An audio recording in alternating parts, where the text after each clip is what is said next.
विदेशी यात्रियों से मिलने वाली प्रमुख जानकारी। ए, यूनानी रोमन लेखक। 1. टेसियस। ये ईरान का राजवैद्य था।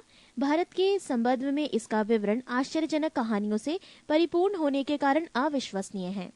2. हेरोडोटस। इतिहास का पिता कहा जाता है। इसने अपनी पुस्तक हिस्टोरिका में 5वीं शताब्दी पूर्व ईसा पूर्व के भारत फारस के संबंध का वर्णन किया है, परंतु इसका विवरण भी अनुश्रुतियों एवं अफवाहों पर आधारित है। पृष्ठ 3। सिकंदर के साथ आने वाले लेखकों में निरियाकस, आने सिक्रेटस तथा आस्टोबुलस के विवरण अधिक प्रामाणिक एवं विश्वसनीय हैं। 4. मेगास्थनीज।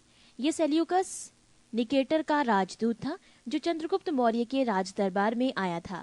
इसने अपनी पुस्तक इंडिका में मौर्य युगीन समाज एवं संस्कृति के विषय में लिखा है। 5. डाइमेकस। ये सीरियन नरेश आंतियोकस का राजदूत था जो बिंदुसार के राज दरबार में आया था। इसका विवरण भी मौर्य युग से संबंधित है। 6. डायोनीसियस। ये मिस्र नरेश टॉलेमी फिलेडेल्फस का राजदूत था जो अशोक के राज दरबार में आया था। 7. टॉलेमी। इसने 2री शताब्दी में भारत का भूगोल नामक पुस्तक लिखी। 7. प्लिनी। इसने 1म शताब्दी में नेचुरल हिस्ट्री नामक पुस्तक लिखी।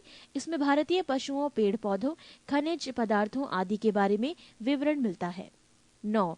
पेरिप्लस ऑफ द इरिथ्रियन सी। इस पुस्तक के लेखक के बारे में जानकारी नहीं है। ये लेखक करीब 80 ईस्वी में हिंद महासागर की यात्रा पर आया था। इसने उस समय के भारत के बंदरगाहों तथा व्यापारिक वस्तुओं के बारे में जानकारी दी है। बी. चीनी लेखक। 1. फाहियान।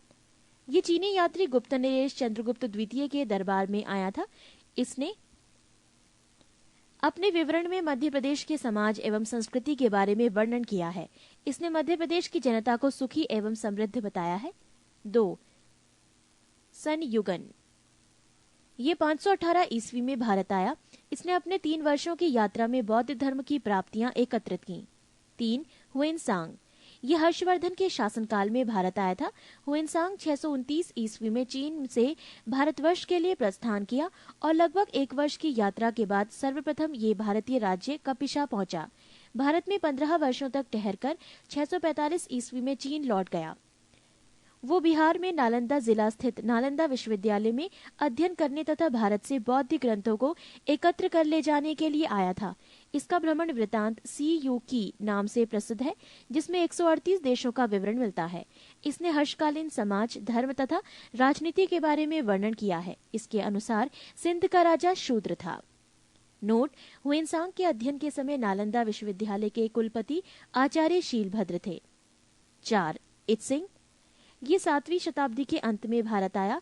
इसने अपने विवरण में नालंदा विश्वविद्यालय, विक्रमशिला विश्वविद्यालय तथा अपने समय के भारत का वर्णन किया है। C. अरबी लेखक। 1. अल-बरूनी। ये महमूद गजनवी के साथ भारत आया था। अरबी में लिखी गई उसकी कृति किताबुल हिंद या तहकीके हिंद भारत की खोज आज भी इतिहासकारों के लिए एक महत्वपूर्ण स्रोत है। इसमें राजपूत कालीन समाज, धर्म, रीति रिवाज, राजनीति आदि पर सुंदर प्रकाश डाला गया है। डी. अन्य लेखक। 1. तारानाथ। ये एक तिब्बती लेखक था। इसने कंग्यूर तथा तंग्यूर नामक ग्रंथ की रचना की। इनसे भारतीय इतिहास के बारे में जानकारी मिलती है। 2. Marco Polo.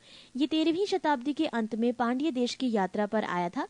इसका विवरण पांड्य इतिहास के अध्ययन के लिए उपयोगी है।